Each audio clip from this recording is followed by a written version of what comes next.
Hey people, how's it going? Welcome to another video. So today we are doing a fun one. Today we're doing a contest entry. It's been a little while since I did some of these.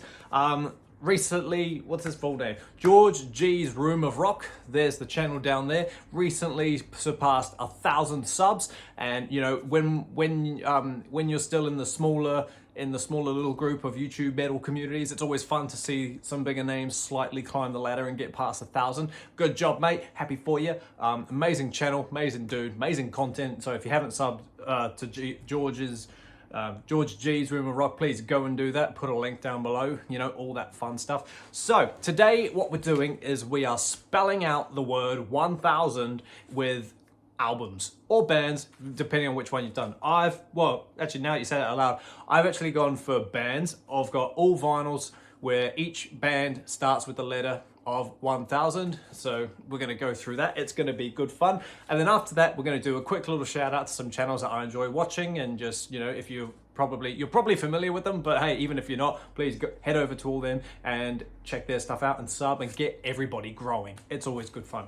So yeah, without further ado, let's just get straight into it. We're starting with O, and I've just realized that I've put all my LPs backwards, so that's a really good start. Let me just flip them all around right now so it's much easier to pick up. Stand by, caller.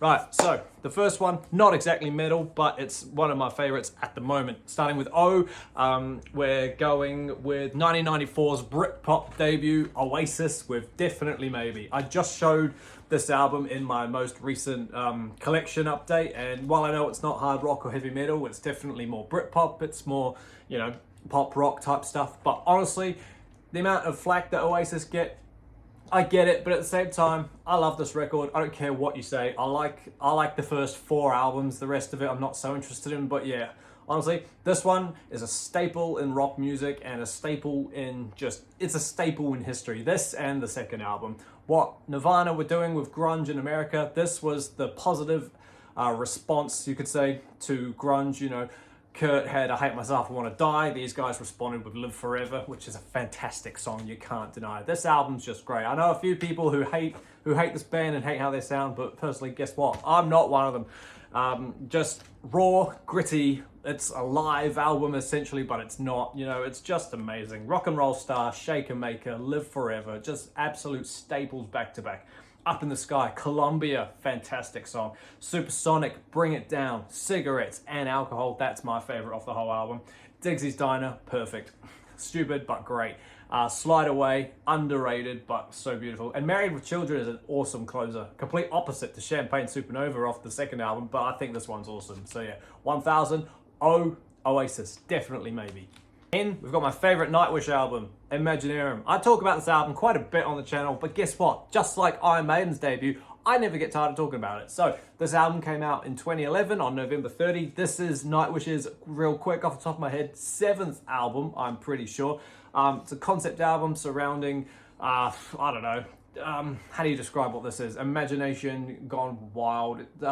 It's a great story. It's a great film. They made a film about it. Just honestly, to me, this is the perfect album. Like, it's top 2. I think this is number 2 in my top of all time. Yeah, if you haven't heard it and you won't want to hear it because Tari's not on it, honestly, get that mindset out of your head. Annette Olson does an amazing job. This album and the one before are just perfect with her on it, I think. Taika Waititi, fantastic little music box intro. I think that's awesome. Storytime is the perfect single to sum up Nightwish as a whole. Ghost River, great riffing in that. That one's awesome, and the vocals as well. Slow Love Slow, the little jazz lounge type song. I didn't like it at first, but over years it's definitely grown on me. I Want My Tears Back is Dance of Death 2.0 with the little folk figure that they got, but it's amazing. Scare Tale, Arabesque, Turn Loose Mermaids, acoustic song, fantastic stuff. Rest Calm, probably my least favorite on the whole album, but still really good. The Crow, the Owl, and the Dove, great stuff. Last Ride of the Day, epic stuff. The key change in that final chorus is awesome. Song of Myself, the 12-minute epic, and the Imaginarium closing credits song was just a symphonic version, the orchestral version of everything, themes throughout the whole album. It's a fantastic album. Go listen to it if you haven't. It's absolutely amazing. N, Nightwish, Imaginarium. E, we got my favorite Interferum album, Victory Songs from 2007. I love this one. I've got this one on CD as well, and it probably goes through it gets in my car quite often. It gets spun quite a bit. The LP, maybe not as much as I'd like, but yeah, definitely worth listening to if you haven't heard it and you're into like folk metal. This is probably one of the greatest folk metal albums of all time. It's just absolutely amazing. Powerful verses, catchy, clean choruses, orchestral arrangements done real nicely. Epic songs, especially on this one. This is a real epic-filled album. It's great. Ad Victorian is a fantastic little orchestral intro. Blood is the Price of Glory. Deathbringer from the Sky. Those chords that start that song, man. Ati is great. One More Magic Potion is folky and fun. Wanderer, ballad. Raised by the Sword, underrated. New Dawn, could do without. But Victory Song, the title track, just amazing stuff. Fantastic. If you like folk and you like war, go listen to this. Victory Songs, Insiferum. Next up is T. We're starting the word 1000 now, and I'm going for Trivium with their 2008 album. I'm pretty sure off the top of my head. Yep, 2008. This is Shogun. I've currently got this CD going around in my car, and God, it's good to listen to this one again. Like, I used to thrash this album so much when I was like 18, 19, because it's just one of those absolute amazing. What did Trivium come under? They come under that like new wave of heavy metal, like new wave of American metal or something weird like that. I think it's these guys, Avenged Sevenfold, and I don't know who the others are off the top of my head, but yeah, honestly, Shogun is a fantastic album. It's not a concept by any means, but there are recurring themes, you know what I mean? Like, it's just a stacked album, good God. Kirase Gomen is fantastic. The opening of that is great. Torn Between Skylar and Charybdis is great. Down from the Sky, if you know any Trivium song, it's probably that one. Into the Mouth of Hell We March, great stuff. Throes of Perdition, Insurrection, just the riffing on this album and the melodies and the vocals and in the leads are just insane. The Calamity, He Who Spawned the Furies of Prometheus and the Crucifix, that one's epic. And then the final side, Like a Callisto to Star in Heaven, and the epic 12-minute Shogun title track, just God's sake. I really would love to be able to write something as epic as Shogun one day. We wait and see. But yeah, T, Trivium.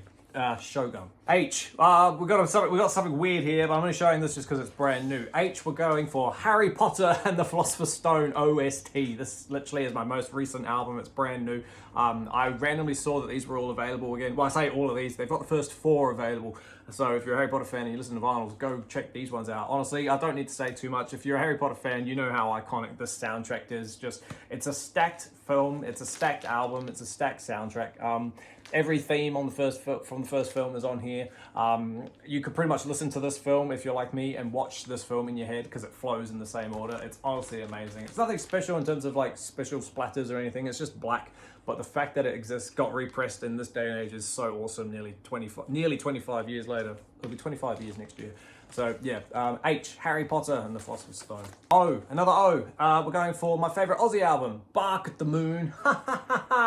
Great album. I love this one. I used to really love Diary of a Madman, but then I listened to this again, I think, and I was like, nah, Bark at the Moon is epic. It's just more stacked with awesome tracks, I think. I think it's great. This is the reissue with the, I think it's like, you know, slightly blue or whatever the LP is. Yeah, that's a poster.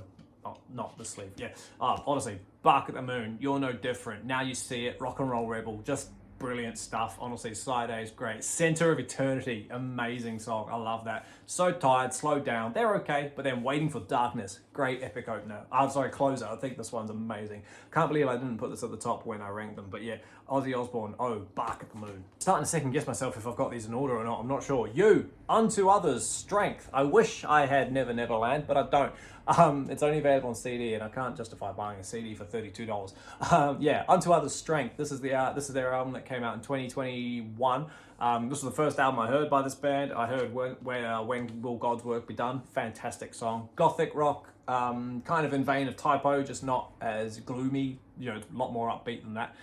But yeah, this album is fun. This is a white vinyl, and this one's I say it's underrated. If you haven't heard it and you like Gothic, New York type stuff, go check this one out. It's great. Favorite standouts on here, yeah, When Will God's Work Be Done? Little Bird, I love Little Bird. I don't care what Altars of Madness says, it's a great song. Downtown is great. Just a Matter of Time, Destiny. It's a stacked album. Go listen to it. Unto Others, Strength. S, we got Slayer's debut, Show No Mercy. One of my more favorite Slayer albums. I don't listen to a lot of Slayer, but this album gets spun quite a bit. Nothing special, black, it's just a black vinyl, but honestly, one of the more funner thrash albums that I've got or ever heard, to be honest. You know, I don't listen to a lot of thrash these days, but yeah, I always find myself coming back to it, probably because of more of its new wave of British heavy metal like influence in it. It's honestly so good. Evil Has No Boundaries, great song. The Antichrist, Die by the Sword, Fight Till Death, Metal Storm, Face the Slayer, sorry, don't know why I said beast. Honestly, just stacked to the roof. Black Magic, Tormentor, The Final Command, I love that song.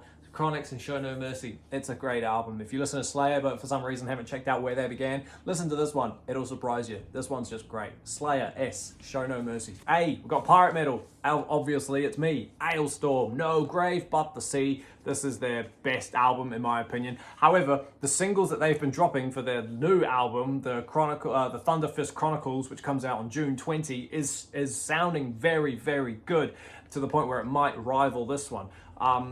Seventh Rum wasn't very good in my opinion, so I'm excited to see what their next album is like, you know, if it's going to be anywhere near as good as this. But yeah, this one is just perfect, track for track, amazing. No Grave But the Sea, great opening song. Mexico, favorite. To the End of the World is great. Ailstorm, the band title track, is awesome. Bard und Umbis, the weird foreign, well, it's not really foreign, but the weird ballad, that one's awesome.